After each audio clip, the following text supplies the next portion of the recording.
So this is Finance Meets Real Estate. As some of you know, we do lively webinars every Tuesday. And we have done like different kinds of events as well as like networking events before and other lectures. So today we're doing a in-person, like a, well, online, excuse me, online networking event. So just basically like everyone kind of presenting herself or himself and just, you know, like sharing like what we do and getting to know each other.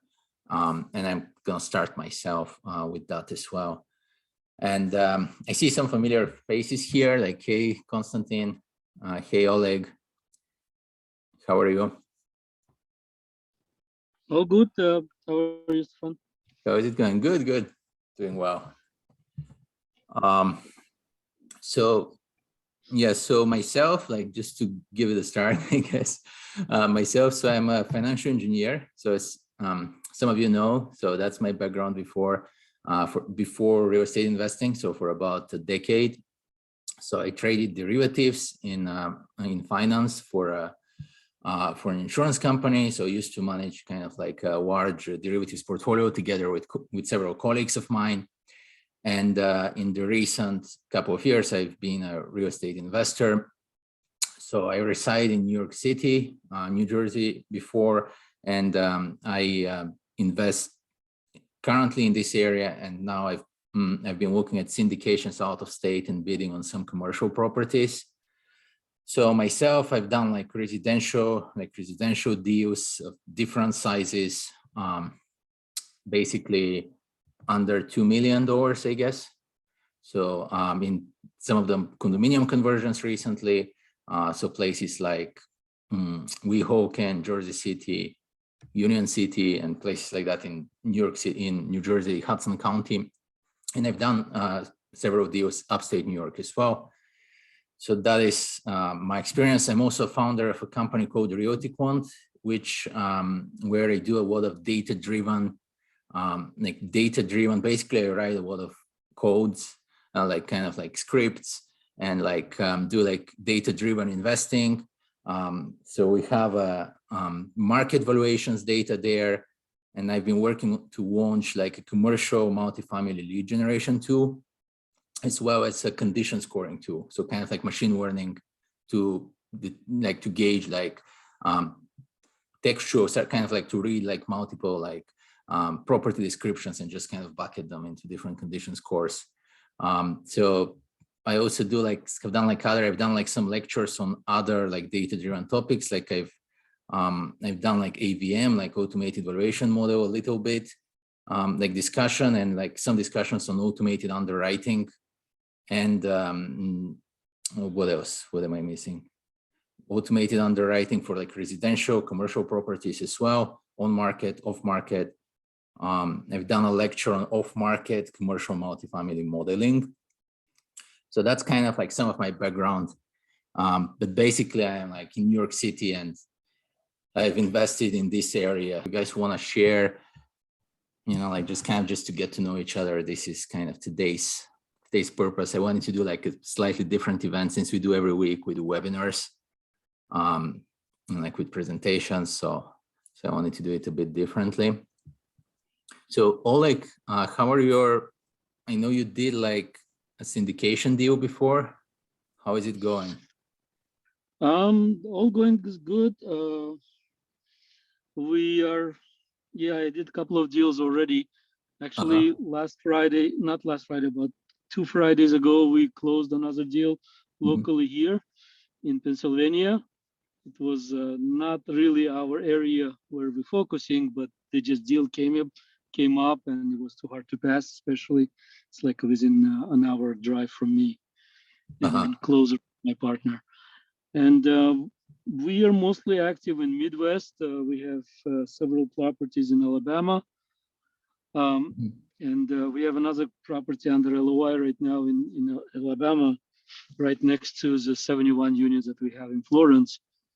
So we're trying to expand in that area. And just to confirm, like, or like just like for others as well, like, would you like to share a little bit about your background before? I think you yeah, of course. finance, right? Or Yeah, I'm actually Yeah. I am IT, but I am Ah, in yes. finance. I work on a trading floor with the traders. I support them with different trading applications, Mhm. trading systems. Basically any questions they have, any technical issues they have with their trades, they would reach out to me. I sit right next to them. I mean, before pandemic, I used to sit. Nowadays, it's a little bit different. But they would reach out to me, and we will investigate in a system, sometimes called the exchanges. So it's kind of a mixture of finance and IT, but you have to be good at both I and see. understanding the You trading and everything. you still have your job actually, Oleg? Yes, I'm still doing You W2, still do it, and hopefully for a couple more years. yeah, and you have like several syndications that on the essentially on the side of your job. Yeah, it's not only syndication, it's a Uh-huh. mixture of joint venture and syndications. Uh-huh. But yeah, that's the case. And I try to work 8 to 5 and doing real estate late hours when most of my family is sleeping. So that's the best timing for me. But Awesome, yeah, awesome. I think you're a chess enthusiast as well, from what I remember. yeah, I play chess a Right? lot, and I'm a chess Cool. master, and I love the game, and it's very good for me too. Whenever I'm very, very stressed, I would just open the chessboard. Right now, you have internet, log in and play. Find somebody you level and play just to release the pressure and stress. That helps me a lot too. Awesome, awesome. So do you want to tell us, let's say, about your most recent deal, or most recent is in Pennsylvania, or the one before? Right. Yeah. Yeah. So let me tell you about both. And the Pennsylvania deal we just closed a couple of weeks ago. We just came across of it. My partner actually came across of it. He actually resides maybe half an hour away, less probably, and he was born in that area. And before he moved to New Jersey, and he knows it very well. That's why we couldn't pass on it. And basically, it's a 34 units deal. Not a heavy value add, but the rents are needs to be pushed up. Where That's rents, which certain term, that's like which county, if I may ask, or city, or kind of uh, like, I yeah. don't know the county. It's I don't remember from the top of my head, but Yeah, it's yeah. right on it's East Stroudsburg. It's on Oh, if yeah. you travel on the Route 80, it's Mhm. right when New Jersey ends and Pennsylvania starts. Mhm. Don't remember the fortunately the exit of the county from the top of my head. Yeah. Um, the deal is very solid. As I said, there's not much value add. There's few units needs to be renovated, but most of them are. It's just it's a big company who were owning the properties, but they are kind of selling off the units, Mhm. properties at less than 100 units. They want to focus on 100 plus, Mhm. and they haven't pushed the rents up to the market rents. Just they kind of some companies are like that. They want to be more of 100% close to 100% field rather than push the rents, and that Mhm. creates an opportunity for us here where we take advantage. We purchase the property. We have a good property management inside in the area, and we push the rents. It should not be, I mean, it's heavy work everywhere, but it should not be really much of a Yeah. work. Just I need to be working with a property manager. Right. So And just, that's yeah, sorry, Oleg, or sorry, Oleg, just if I may interject, like, so you mean when you say not heavy value add, you actually mean, not heavy renovation, but there is upside in the rents on a relatively stabilized condition basis, kind of, is your, correct. right? So, okay. Correct. By value add, that usually means a standard value up. You buy the Yeah. property, you renovate it, and then push the rents. I mean, here you have to push the rents. The rents are about $150 lower than the market. Mhm. Sometimes probably it's an average a little bit more, Mhm. maybe 150 plus. But yeah, but the only like 6 of the 34 units needs to be renovated, which is not really um, Yeah. a lot of work on our Mhm. side, basically. Got it. Got it. Yeah, I was so I've been like recently looking into the commercial, and so this I was bidding on this deal in Iowa now. So it has like 48 units, but the rents were like very much below market. But then it seems like, so my issue with it continues to be, I kind of like, I keep like bidding it less and less, kind of even revising my offer down, you know, because I feel that, so my issue with it has been that, okay, you know, sort of the entry cap rate, you know, so sometimes like I have an issue if a deal, and again, like that's for me as a relatively new to the commercial space, like I mentioned, more like condo conversions, let's say it's my recent thing in New York City area. But kind of like my perspective has been, I'm not sure if you've seen it as well, if you have a very high value add, essentially seeing a bit of an overpricing at the entry cap sometimes. So that's a bit, I mean, so I didn't like that. I agree with you. It's very natural. They would give you a lower cap rate by showing you that, you know, you can push the rents higher, but it's a risk for you because you have to buy it and you push the rents and, you know, invest a lot of money and you do a lot of work, but they expect you to already kind of, they're selling you on a price that is already kind of done the renovation, which is kind of not fair, I would say, to us investors, because there's still a risk that I have a feeling that that's what you're talking about. Well, in part, well, I think there's one is like when you misprice the cap, and then two is you kind of totally fake up all the numbers and renovation costs. I mean, well, not like, I guess, and expense estimates and all that. I think that's like the more expected one. You just kind of fake all those numbers. But I feel like there's also a little bit, oh, it's like, let's sell it at what is not the correct market cap, you know, but slightly below it, and kind of overprice it for the whole value add that is there, since it's going to be a bit higher competition likely for a big value add deal, sort of forward pricing, you know, like kind of if you have something that more investors will be interested in, so you kind of forward price it in an advantageous way. But then that's not what you want as an investor. That's not the kind of inefficiency I'm looking for. I don't want to overpay for a deal just because it's a good deal, but then to get reflected in the price, that's not what I want, right? It's kind of, you want it not reflected in the price. And so that's like, oh, that's kind of BS. I don't want to do it. I agree. A lot of brokers do that when they represent the deal. Yes, so I reduced my offer significantly on that, by like 500,000 or something. Wow. So, but then, yeah, I don't know. We'll see. Actually, it's still being discussed. So there's a chance still, but it's actually interesting that because you mentioned like the Pennsylvania deal kind of came like, you know, maybe not in a planned way, you know, like not where your outreach was. It's kind of interesting because Pennsylvania is, well, it's not a trendy with syndicators, right, with overall policies and everything, but it's a pretty safe market that has performed not terribly. It's not depressed, you know, it's not terribly depressed, right, overall, like the market, and it has performed like decent, and it seems literally immune to a downward trend, downward risk in the future. I know, at least that's what I see in the data, you know, like they do like some of that downside risk measures.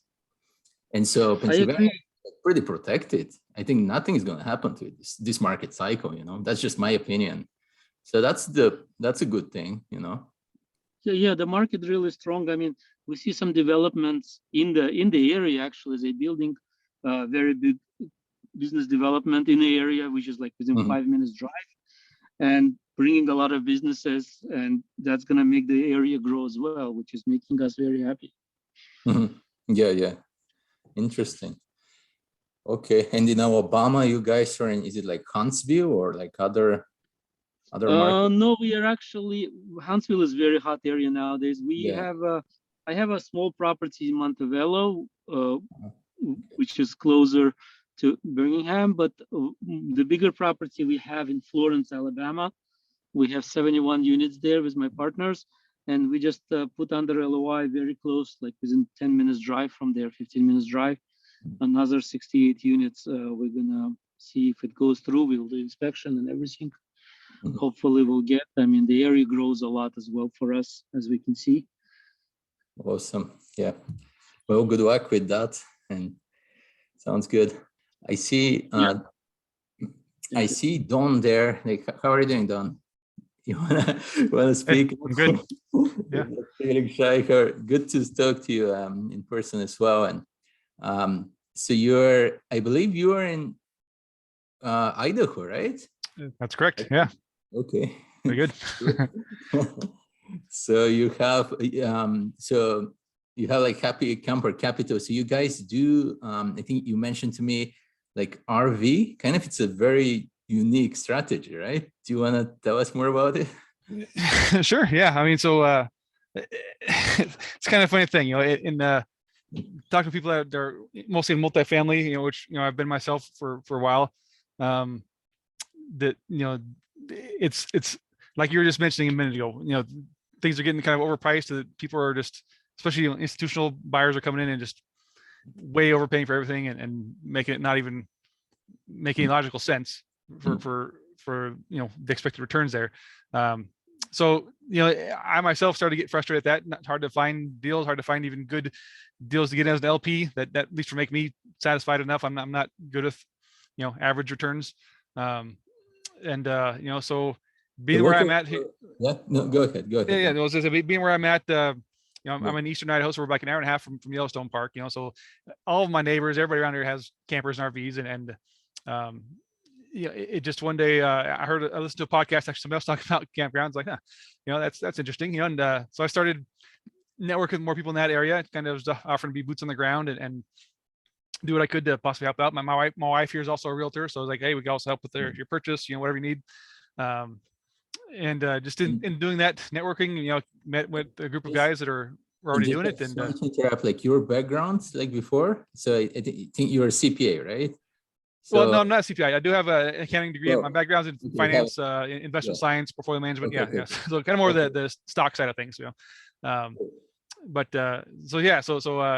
talking with these guys about what I was looking to do, what they were looking to do, our goals and everything aligned, our personalities. So they asked me to join up with them, and so I've been with Happy Camper now. So and it's at first it's a bit of a shock, even myself trying to accept it as like, but I'm multifamily. This is different. And what is it exactly then? Like, but it just being logical about it, looking at the returns, the numbers, and the opportunity right now is like, I'd be an idiot to just let this pass by. I mean, this is much better, at least right now, I'm saying much better space to be in for those looking for higher returns. And in general, again, me a lot of my neighbors are relatively high income earners, a lot of lawyers in my neighborhood, and we've got an ex-NFL player behind me, but none of them are investors. They don't understand it. They don't know it. They're scared of it. I've tried to get them to invest in some multifamily deals in the past, and they said they're too scared. They don't get it. But they do have campers and RVs. So when I talk to them about this, it's like a completely different conversation. They're like happy to invest it. Like, yeah, that'd be awesome, because they use these places. Yeah, sorry to interrupt, but just what exactly do you guys do? Like, what's it? Let's say typical project or like strategy that you have, let's say, right now. Sure. So it's similar in multifamily way, where it's a value add. We purchase an existing campground, and do this, series of different techniques to increase the income. Sure. So basically, as basic, what it is, it's same thing as a multifamily value add, but a little bit different, in how we do it.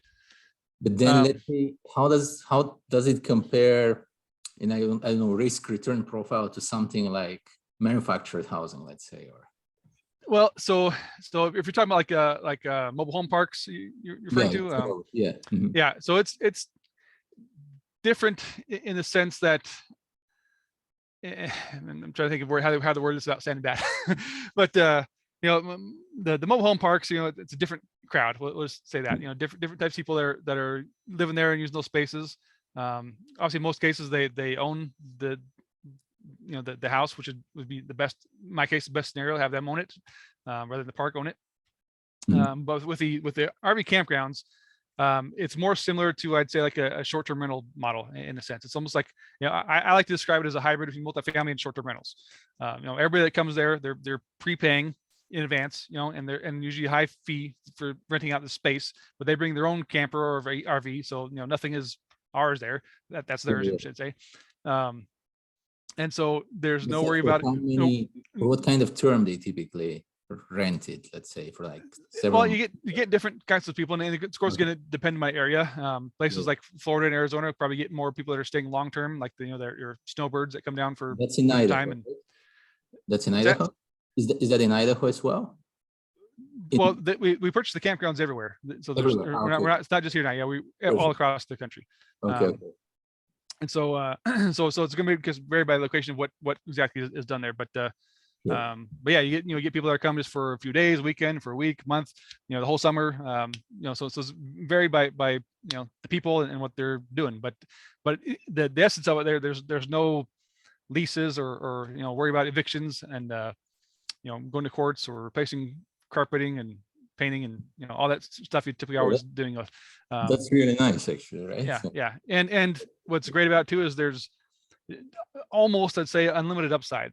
As far as comparing to a multifamily, you can do everything you can to make it as nice as you can and push the rents as high as you can to the market rent, but you're never really going to get much past what the market's going to allow. So if you got like a market where the max is like $1,000 a month, you're not going to get 5,000 out of it, even if you gold plate everything.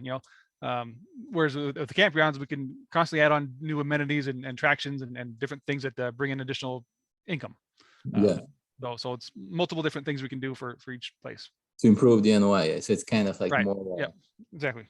More opportunities there. That's great. So would you say, let's say lenders or let's say appraisers, when they come in at the exit point and they look at your NOI, is there like more, let's say perhaps like in the short-term rental kind of Airbnb space, like more scrutiny to that? And like, is there some risk at the end appraisal part?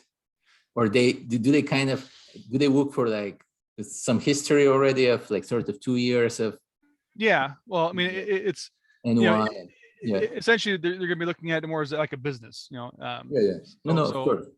So they're going to base on what's the past income history, what it's doing now, and and I understand that, but more like in the sense of, do you see like kind of some discounting to that NOI happening, sort of that they view it as a less certain NOI or something? Is there that kind of situation? Not really, no. I mean, especially right now, honestly, they're going up. I mean, there's each day there's more people getting into this space as people realize that there's opportunity here, and just right now the number of people using them has just skyrocketed, of course, during the pandemic.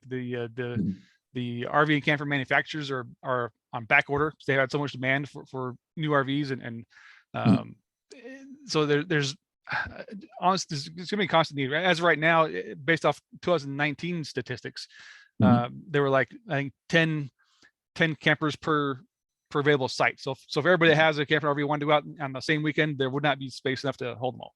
And that's only gotten, I'd say, worse because of more people are buying right now the inventory. Part of our risk, version with it is that part of our criteria is we look for parks that are within about a 2 or 3 hour drive of a major metropolitan city that's growing. That way, in case if say gas prices go up to $10 a gallon or something, people aren't going to take cross country trips, but they will. The people that have the campers, right? They're going to go out and use them. So no matter what happens, they're out. And again, all my neighbors that have them, every time there's a long weekend, like this weekend coming up, they'll all be gone.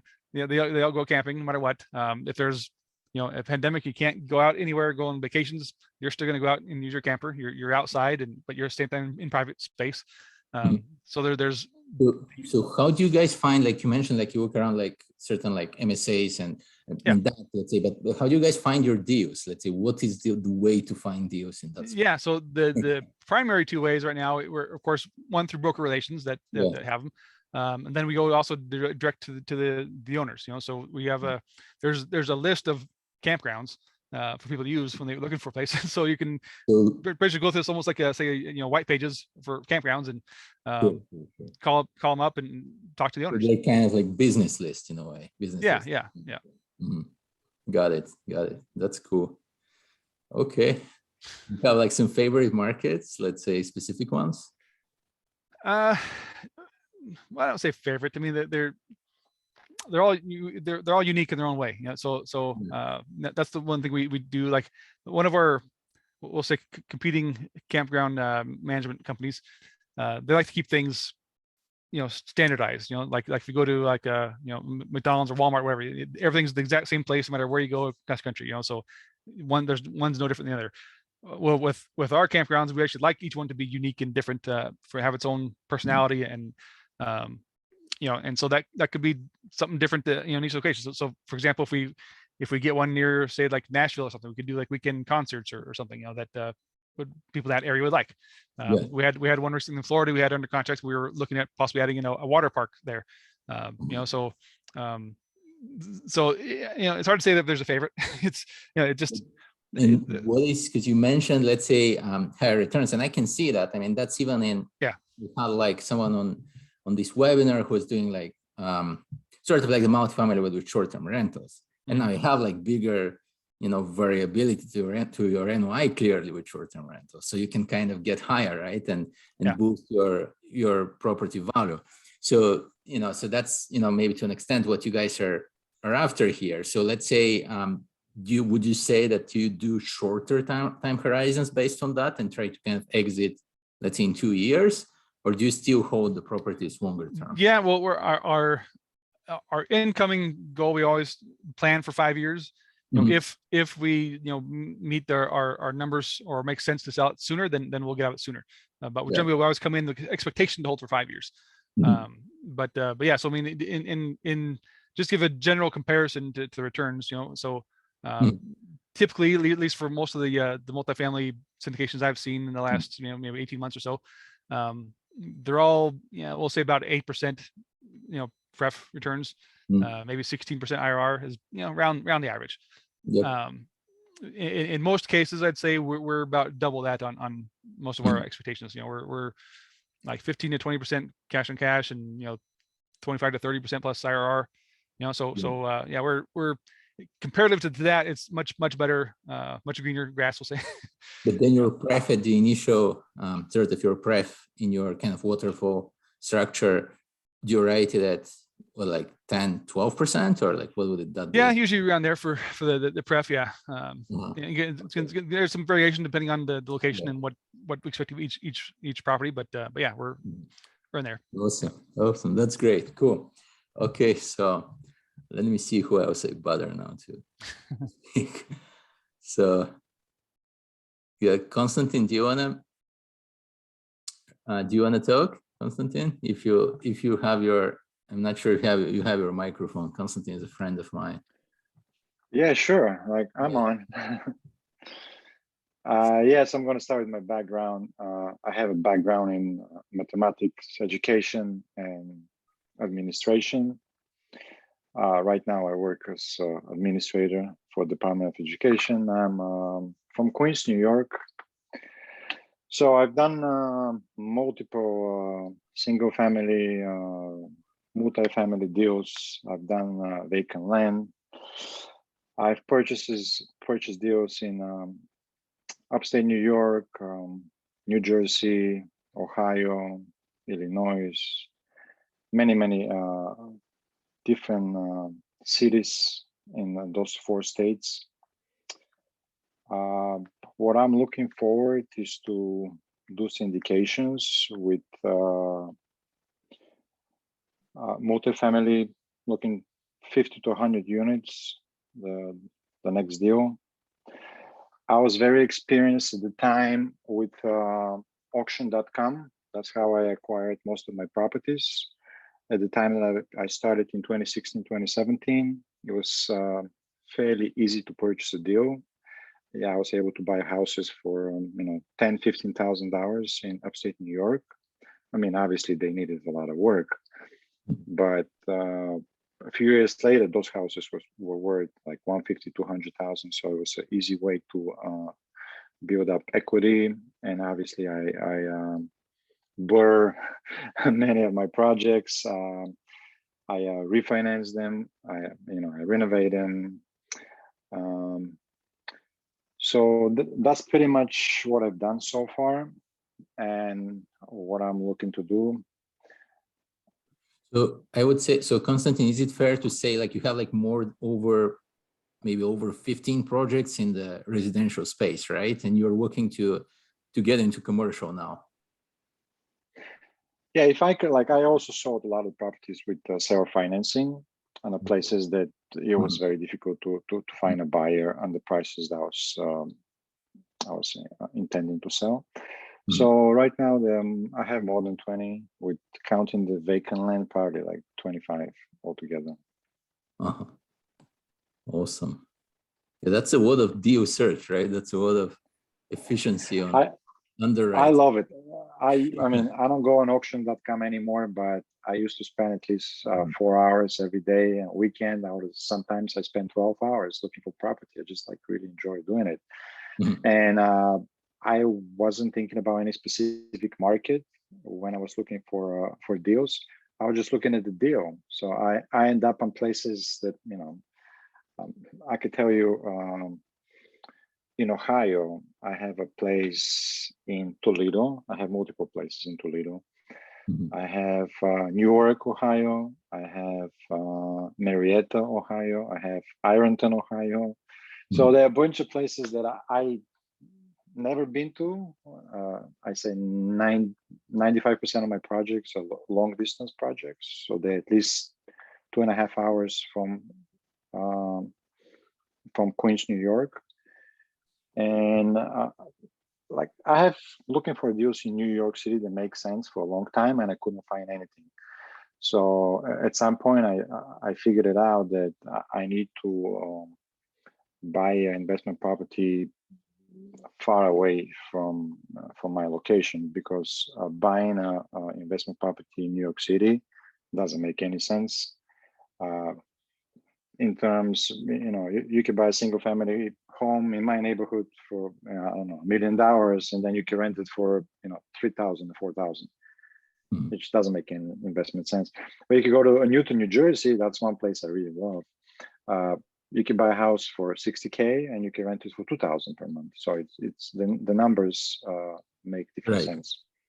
And like the markets that you list, I mean, they're pretty much, you know, it's Midwest and Northeast, right? So they're like pretty much cash flow markets, and there's lots of market inefficiency, and I guess like finding deeply discounted properties in markets that, you know, are ultimately they have like some kind of struggle on the price side, but then one can build up equity efficiently in this way. So that's interesting. And actually, because you mentioned auction.com, and that I think we've had this discussion before. And like, I feel like some of your strategy that was there was okay, kind of like buying houses like stocks almost. You know, since auction.com really they have a pretty great, I mean, business model, I guess, and like platform. And so it is very efficient to buy something there. And like, I feel like it was almost like, since you mentioned like distance investing and buying things out of state, I feel like it was almost like you would just come in and try to find like discounted, almost like finding discounted stocks or something. Well, one wouldn't find discounted stocks easily, but kind of discounted paper assets as if they're not real. And then just, you know, like sort of trying to, you know, improve them a little bit, renovate them a little bit, or whatever, like raise their value, you know, sometimes significantly, and kind of do like that. And that seems like from what we've spoken before, seems like it was working for you really well. But then at some point, auction.com got like really liquid, right? If you'd like to kind of share about that as well. So by being such a great, efficient platform, well, the market got efficient. I'm kind of repeating myself. And so, you know, some of those like amazing, like super discounted deals, even in markets that are, call it depressed, where you can find like some of those discounts, they disappeared, right? And like they started like being sold at higher prices and so forth. Yeah, so I think the last deal that I purchased from auction.com was 2018 or 2019. I have been on the website and the platform many times since then, but I wasn't able to find any deals. There's a lot of competition. In 2017, it was pretty much me and the bank in the auction. Right now, you have a lot of buyers. Most of them do not know what they're doing. They're just purchasing properties way beyond any logic. So, you know, at this point, I don't spend any time on auction.com. But in 2017, I would have placed a bid on a property and the bank would reject it. And then 2 weeks later, the bank would call me and say, hey, by the way, like we noticed that you put a bid for $10,000 on this property. Are you still interested to buy it? And I say, yeah, of course, it was still a great deal. This doesn't happen anymore. Right now, there's so much competition, and there's so many people there consistently scraping every single place that comes up an auction. So for the last few deals, I only purchased vacant land because a lot of people were not comfortable with vacant land. It's just a difficult to sell. Difficult. Like, I'm not in the business of developing land. So what I do is I purchase land, and then I either sell it or I rent it. So I've been successful in both strategies. It takes an enormous amount of time. I had 4,000 square feet vacant land in Toledo, Ohio. It took me 2 years to sell it, but I eventually made 10x on my purchase price. And I did sell it with self-finance. Yeah. Great. But also my final deals were just purchasing vacant land. And right now I'm only left, I just only have one that I need to sell. And it's been close to 2 years that I owned the land, and with all my skills and strategies, I can't find a buyer. But I will. Right. Yeah. Great salesmen don't get discouraged by the word no, they get motivated by it. So they say. It makes sense. Okay, well, yeah, thanks, Konstantin. And this is great. So Matthew, I saw you wrote on the chat. Do you want to speak up? Hi, everyone. So my name is Mathieu Lacaille. I'm from Ottawa, Canada. We've been investing in US real estate for around 10 years. So essentially we have a partner in Philadelphia. We started with around $60,000 around, I don't know, 6-7 years ago. And now our team is doing around between 10 and $20 million a year of real estate. And we're just doing a lot of development in Philadelphia. So anywhere from land assembly, a bit of flips here and there, but we're getting out of that business.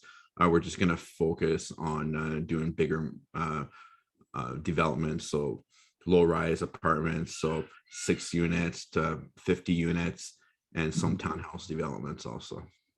Oh, that's awesome. But you are in Canada, right? So how do you, so just your partner, is he like with construction background, or like how did that? Exactly. So they're my boots on, they're an extension of our team. They're our boots on the ground. I haven't flown to the US in 2 years. So hopefully next month I'll be able to fly out. But essentially it's just been, you trust the process, and, you trust your text messages and your FaceTime and stuff. And, it's been a fun journey, and we're just focusing on the US and looking to expand in different markets in the US. And just your partner happens to be in Philadelphia. So that's why you do like the city itself, or in Philadelphia. Yeah. So, yeah, that's pretty. We're around 15 to 20 minutes from the downtown core. So we just buy on neighborhoods basically. So we're moving the line block by block. So, if you're buying 2-3 properties, nothing really happens, but you're doing 15, 20 properties at a time, you can really change the dynamic of a neighborhood. And oh yeah, absolutely. And how, right, so do you guys buy, I assume it's not vacant land there, it's more like to tear down the old structure. It's a little bit of A, a little bit of B. We don't want to be the bully developer, so we try to stay away from anything that's got tenants in it. The odd time we'll buy it, so we'll buy vacant properties or some that needs a lot of work, and we'll go from there. But lately we've been trying to do a lot more land assembly, just to build bigger things. What is your, do you just sell them after you build them? Are they condominiums or? So our portfolios around, my investments are a little bit different with my partners. So they're around 70% build and keep, and 30% build and sell. So there's some townhome developments, like 24 unit townhome development. We got a few of those going up, but for us it's 50-50. So we do 50% in short term and 50% in long term. So we just have a little bit more balanced approach, just in case we get affected with the currency exchange too, because we got to look at that too when we're investing in the US from Canada. Oh, that's true. Yeah, that's an interesting consideration there, right? But then, well, do you hedge it in some way? Do you hedge the currency risk? I don't. No. We can hedge it. Like if I hedge it for a year, it costs me like 1%. But if I hedge it for like 2 years, 3 years, we're talking like anywhere between 5 and 10 points. At that point, what's the point of investing in the US, right? So my goal is to leave the majority of my money down there just for tax implications. It's a little bit better. You guys have definitely better taxes. Do you get like limited partner investors as well, or? Yeah. And are they Canadian or? So the majority of all my investors are all Canadian. They're all Canadians. Cool. Yeah, we had Ava and August on this webinar. Yeah. Do you know them? Yeah, me and August are good buddies. Yeah, so they were sharing like some of their experience with, I guess, with Token Funder and kind of like some of the regulatory, some of the legal side work of getting like Canadian investors, for the US. And so August only goes after accredited investors. I own my own investment fund, so I can talk to you a little bit more people than August, but obviously it's a little bit different. Our business model is slightly different. But yeah, so we're doing a little similar stuff together. Right. We're hoping to do a deal together soon too. And are you, because like their like primary motive, for the US, obviously the US is also kind of being a huge market, right? And it's also huge for multifamily, but their motive was, okay, like cap rates are super depressed in Canada. And, like, is that what motivated you as well, or? It's just, you guys have like 4,000 or 5,000 banks. We got, 5-6 big banks, and then, B lenders. And, in the US, you can just do a lot more with a lot less money, like I can buy a piece of land for 60 grand in the US. By the time I get the permits and everything on it and the plans, the bank's going to give me a value of 150 right away. So I can already go back to the bank in the US and get my financing and build on it, versus in Canada, like give you guys an example. I'm doing a presentation later, but like to build a home, like just to build like a single family home or like a duplex or triplex for around $290 a square foot in Canada. Like it's just gone crazy in my city. In Philly, I'm building for around 140, 150 a square foot. All my hard costs. So like I can't compare. And I can refinance the property when I'm done after stabilization in Philly, like right away, versus in Canada, my money is stuck for like 3 to 5 years. I don't care if I'm making a 5.5%, 6% cap rate. My capital is back in my pocket and I can rinse and repeat. Why is that, Matthew? Would it be, let's say, the lack of sort of more business friendly, or how to say more, let's say, flips friendly, and like sort of the lack of asset-based lending? Is that the issue in Canada in that regard, with regards to financing? Like no, like MOFIN and Finance of America and companies like that. So we're a lot more conservative in our underwriting, right, compared to you guys. And like, look, I come from Canada. I never understood what the American dream was until I was in Philadelphia. It's just that the market dynamic is different to succeed. At the end of the day, like, now we have banks lining up to lend money to our team. Before it wasn't the case. It's in Canada, you got to really fight. If you got cost overruns, the bank won't help you, versus in the US, you can go back to your lender and, sometimes 60-70% of the time they'll help you out. So there's no capital call needed, I follow, and I'm going to let you said you have a presentation or something later. Yeah, I do. Yeah. But I follow like Bloomberg Economics, like one of their reports for like countries, like real estate prices. And so Canada seems to be very overvalued, right? Like that's for a while. So it seems to be like a little bit of in a bubble. I'm not sure that's how it feels there, but that's been since 2019 at least. So yeah, it's been crazy. Like we're like, give an example, just from my neighborhood itself, our homes have appreciated around 30% over the last 3 years. So, and it's just, there's no inventory. We're not building enough. The labor, there's crazy labor shortage right now in Canada in the construction world. Mhm. And what's happened, a lot of my friends that are contractor in my city, they put out bids sometimes, they don't want the work, and they're like, I'm getting the bid, I shouldn't have gotten it, I shouldn't have gotten it, right? People are just keep pushing and pushing the prices.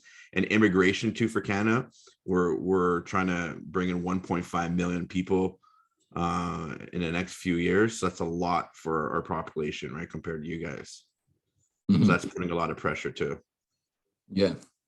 Yeah, I mean, I saw that, honestly, like I just looked at their report and I was like, oh, wow, that's not working good in Canada in that regard, you know. It's like, it was very different than US at the same time.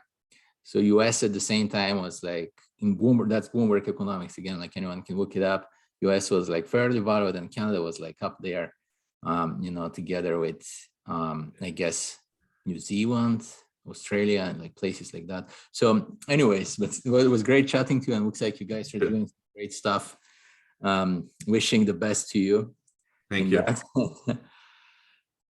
Okay, so we have like on the chat, Joardo Martinez. Do you wanna share like your experience, Joardo? Not sure if I'm pronouncing your name correctly, or Joardo, perhaps. Yeah, this is Joardo. You can call me Joey. I don't know if you see it in the chat. I have no experience at all.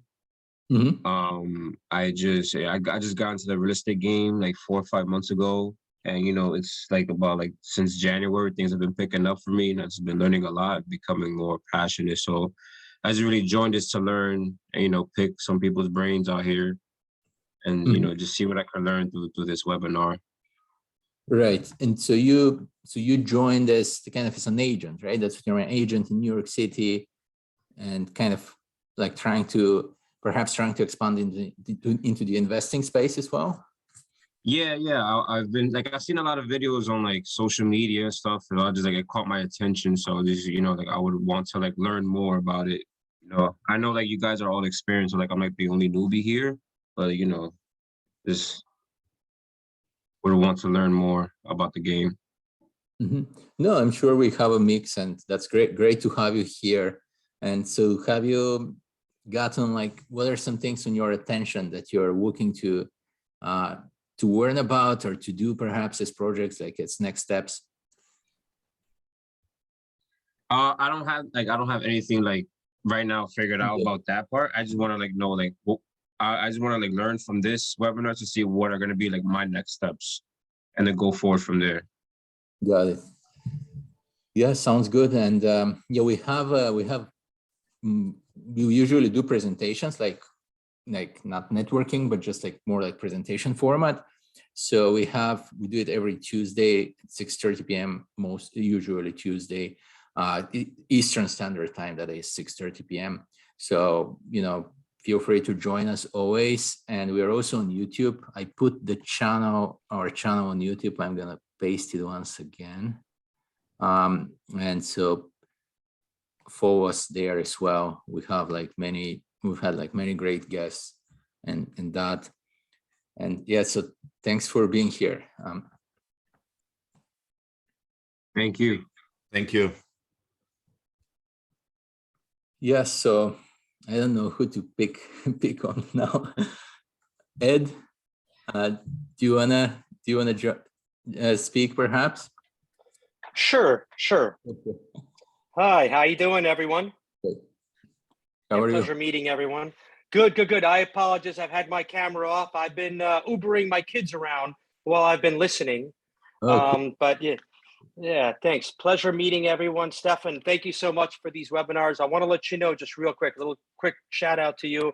If you know, typically I miss him because busy during the day and at nights, but I do try to go on YouTube and, you know, catch up on some of the content. Always very, very valuable, really good stuff. So thank you for that. Really appreciate it. Thank you. Where are you located actually, Ed? Sure. So I'm in northern New Jersey. Okay.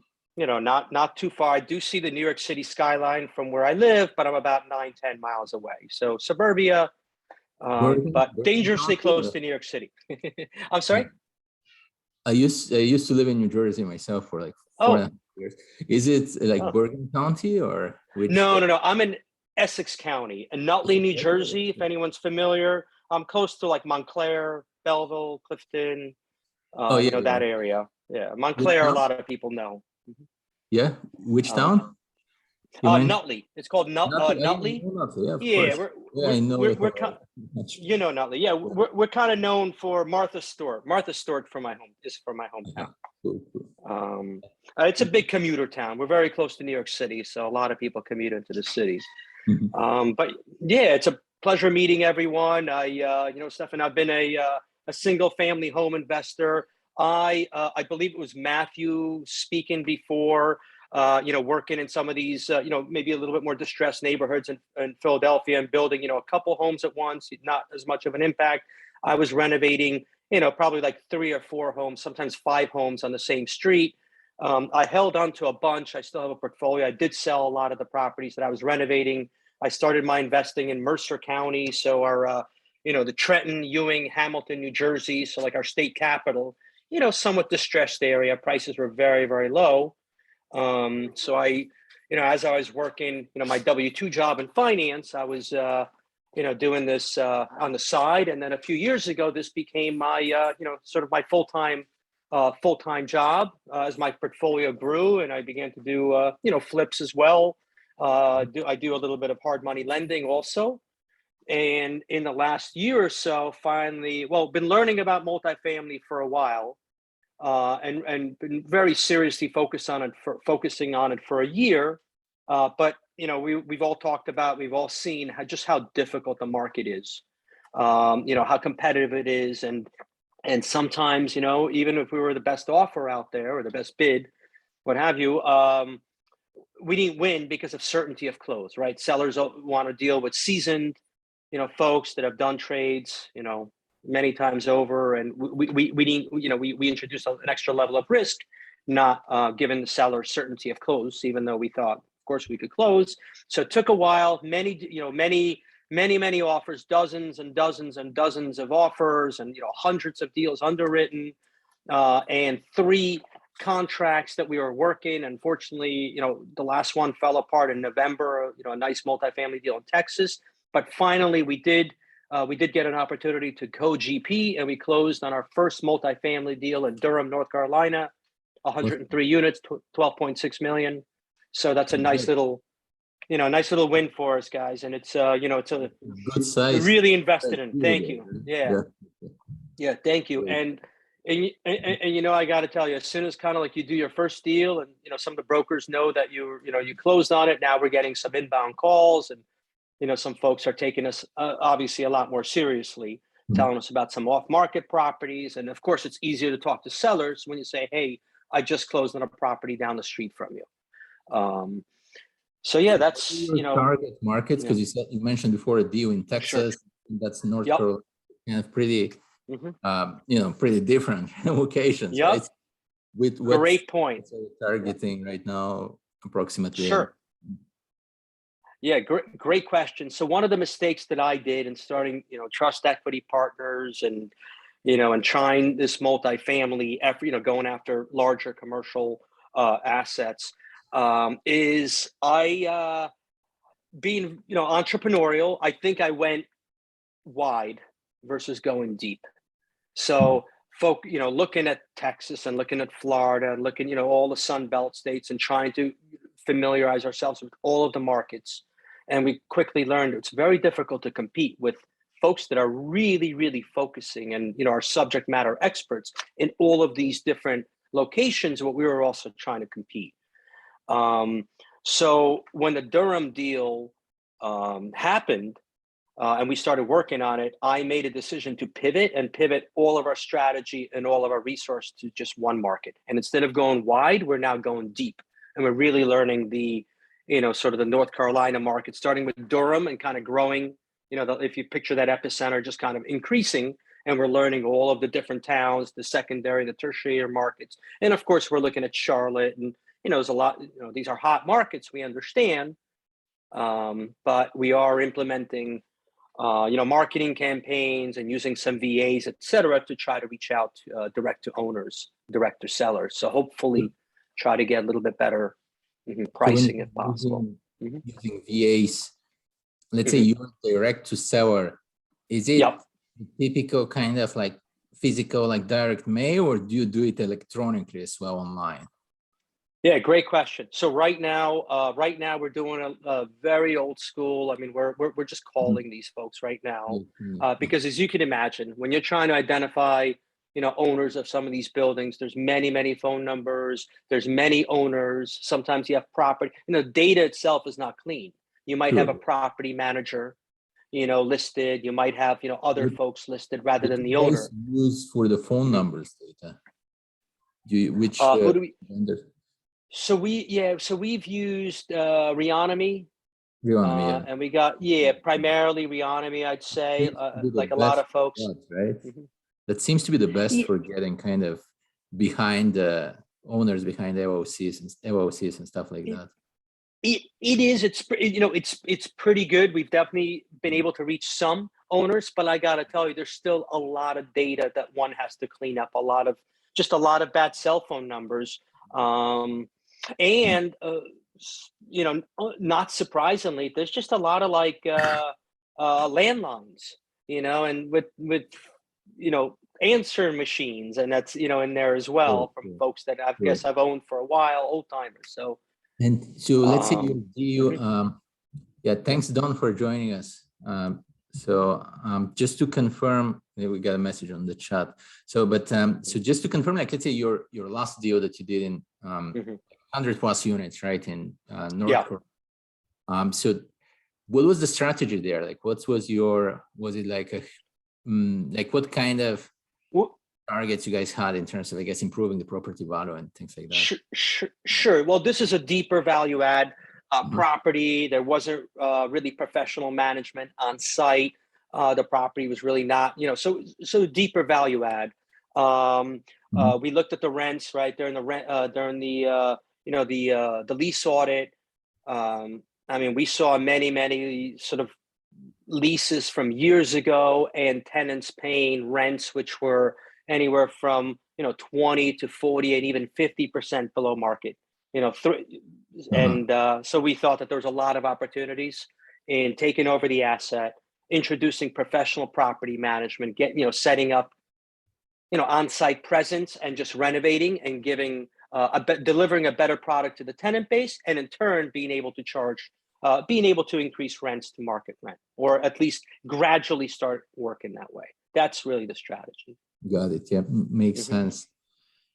And what else? I'm not sure what to ask. So did you partner, because you mentioned co-GP, like did you partner with a more experienced kind of syndicator, or?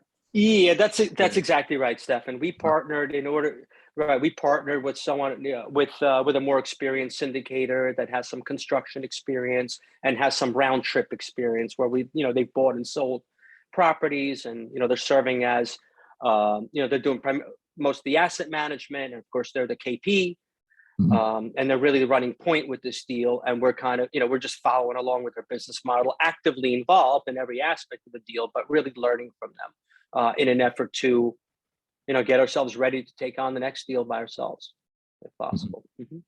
Got it. But you mentioned you kind of call the owners like over the phone, but there's like isn't there like much less phone numbers data compared to compared to the physical address, because the physical address is always there, right? It's on the county record. But what was the shows data route versus the usual like direct mail, let's say? Sure. It's a great question. And the truth is, we just didn't get there, right? We got the phone numbers, and it's really quick, and it doesn't cost anything, to put in your smart dialer and start calling three people at a time and see who you could reach. So it was just, the path of least resistance for us. But certainly great point, going, using mailers, postcards, etc. That is going to be our next step. I'm going to start adding that hopefully the next couple of weeks. And so you found this deal and kind of offered it to a more experienced syndicator? We were actually brought into the deal. Yeah. So great question. We were brought in. Yeah. So I knew, I had a relationship with the team, and they called on me saying, "Hey, we know you were working on this other deal, and let us know if you, want to co-GP or work with us. We need to raise X amount of equity. And I said, perfect. We just had a deal fall apart in Texas, and we could migrate some of those investors into this deal. Got it. And is it accredited only or accredited investor? Accredited only. Yep. We're 506C accredited only. So what was, let's say, just like for others on this call, let's say for given like doing your first deal and it's accredited investors, what was your strategy for finding them and kind of, like capital raising? Like I'm sure it took some preparation in advance, right? So. It did. We had to, of course, we had to create a little offering memorandum. We used some of the templates, of course, that we already had, but yeah, we did have to do some offering memorandums and decks and really, and just get all our, a lot of our marketing collateral prepared really, really fast. And how we raised this money. Most of the folks we brought in were folks with whom I've worked in the past. So people I've raised money from for my single family home business that served as either private lenders or they came in as equity folks in the past. So I already had, relationship with most of the investors, but we also targeted some brand new investors, folks that we didn't know, and we were able to successfully bring those people in on a deal. And how we did that is we literally just had like a very, very structured, approach to, it was just like a regular sales process, right? You reach out, set up introduction, tell them about what we're doing, build credibility. I guess LinkedIn or? Yes. So the gentleman that does, So the gentleman that I work with that handles our investor relations, does a lot of our investor relations, is very big on LinkedIn. And he did send a whole bunch of messages on LinkedIn. And I believe that's actually where we got this particular investor, who we found out is actually, invests, regularly. And it was a lot of, I got to tell you, even with some of the folks that I knew, it was a lot of education, because a lot of folks have never invested into a syndication, into a multifamily. So it was a lot of, education that we had to do. And we have to actually build out our website a little bit more as well to accommodate that, because we're pointing people to the website to offer some of this educational material, and then we connect with them. Right. That makes sense. And it sounds like they were all retail, right? So you kind of had to do that. There wasn't like preferred equity or things like that, right? No preferred equity, no the deal is, too small and doesn't check all the boxes for like a family office that could maybe, take out, do all the equity. So it was all very much retail. Everyone's accredited, but it was all like $50,000 and $100,000 guys. So it was a lot of, very bandwidth intensive. Let's put it that way. Yeah. I'm sure.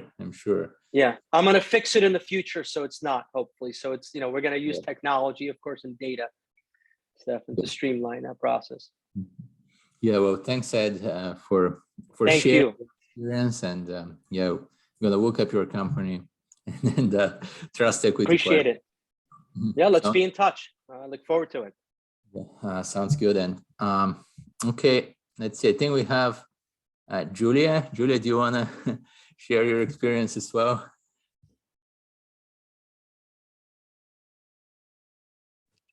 Hi, can you guys hear me? Yeah. Okay, sure. Hi, I'm Julia. I live in Maryland.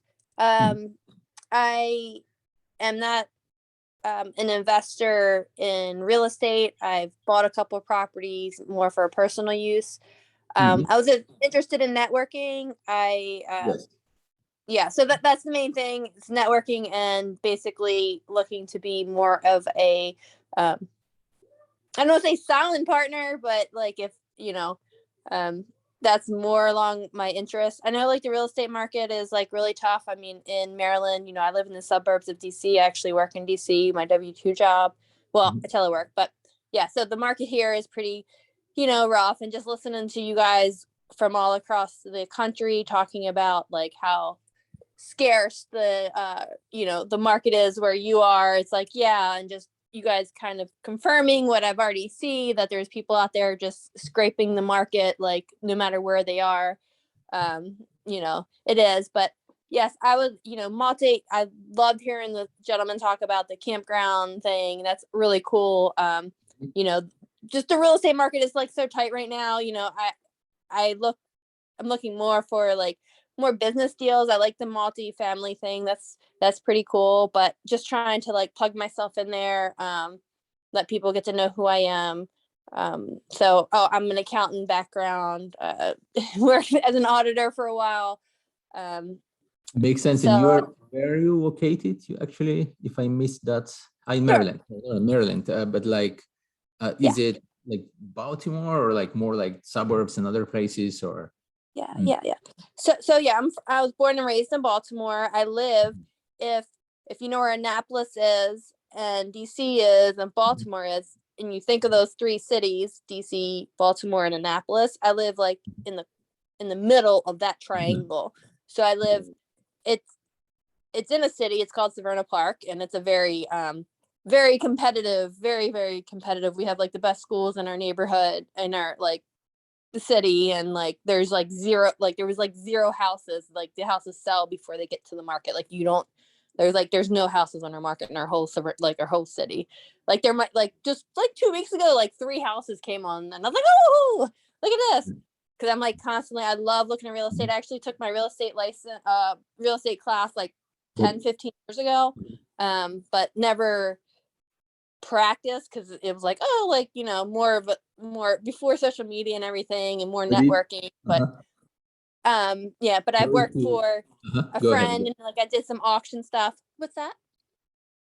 No, I just wanted to clarify, like just wanted to understand actually, since you mentioned you're kind of like beginner, like looking into investing, right? But is it only active investing or also like limited partner kind of investing, or more like doing your own deals?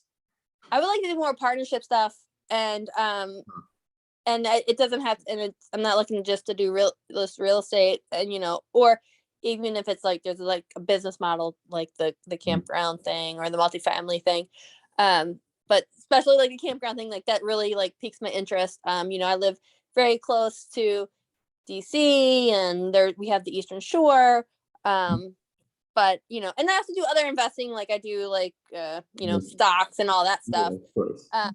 But and I've been doing that for like 15 years or so. And so for the real estate, like I did take the class, and like 15 years ago, that's kind of like when I started doing this. And so my specialty is actually tax. I've been doing that for almost 20 years, I'd say.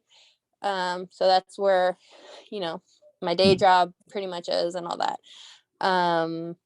So, and I know some more investors, so I'm just kind of looking to network and get myself out there. And also I enjoy hearing what other people like to what they're doing. So thank you. Yeah, no, that's great. Well, I mean, let's say the campgrounds, I think they get like limited partner investors. So that was kind of my question, if necessarily, like some people, they prefer to invest passively only and not have to deal with the hassle of managing their own real estate. And some people do the opposite, and they buy like their own like houses and or bigger multifamily even, and things like that. Yeah, I have limited availability as far as like day-to-day operations. Understand. If that is a question, like I'm more like passive-ish, at this point, especially something like that. If it was like down the street from me, and I could like, but if it's like, hey, investing in something that's in Arizona, then I'm hope that I can trust me and the other partners. I hope we're in this together, and like somebody else is doing that. Got it. I don't have I have a daughter. She's 3.5. So but I just have cash that I want to invest it better than that. So Great. so, and you have more, you said you have other meetings like this on Tuesdays, right? Well, we actually do more like webinars, so you can look it up. I think I posted like our YouTube channel. So we usually do more like presentation format, but sometimes we can do also like this, just like networking, like get to know some people. And it was nice hearing from you, and I think I'm gonna have to go myself. We're a bit over time, but it was great that I got to like meet with everyone and hear your experience today. And let's stay in touch. And like I mentioned, we are on YouTube, we are on Meetup as well. So let me just make sure I post the links once again for that. So I'm just so this is our Meetup. I'm just pasting it on the chat, and then YouTube, I already shared, and this is our YouTube. So yeah, well, it was great. So thanks guys for joining us today. And so like I mentioned, Tuesdays we do other events, Tuesdays 6:30 Eastern time. So it was a pleasure to meet you, and yeah, have a good night.